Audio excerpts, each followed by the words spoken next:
मैं रोज़ शाम को पार्क में सैर करने के लिए जाती थी। रोज़ वहाँ पर एक बुज़ुर्ग बिस्किट और चिप्स बेचने के लिए आते थे।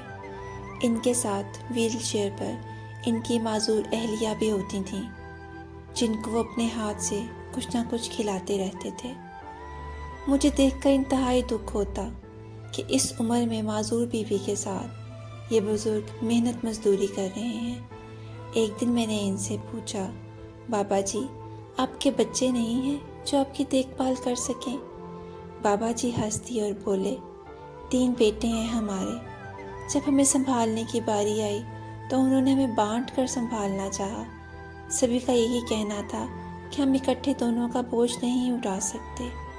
हम दोनों मियाँ बीवी ने ज़िंदगी के अच्छे दिन इकट्ठे ही गुजारे हैं। हम दोनों एक दूसरे के बगैर नहीं रहते थे।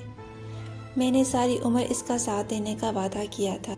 मुझे आज भी वो दिन याद हैं जब मैं जवानी में बीमार हो गया था। इस भली मानस ने अपने दिन और रात मेरी खिदमत में वक्फ कर दिए थे। तो बेटा, इस वक्त जब मेरी बीवी को मेरे साथ की ज़रूरत है तो मैं कैसे इससे अलग हो जाऊं? मैं अपनी ज़िंदगी के साथी को खुद से अलग नहीं कर सकता। हमारा जीना और मरना एक दूसरे के साथ ही है। बेटा, माँ बाप तो जितनी मर्जी औलाद हो उसको पाल लेते हैं, लेकिन सारी औलाद मिलकर भी तो माँ बाप को नहीं पाल सकती।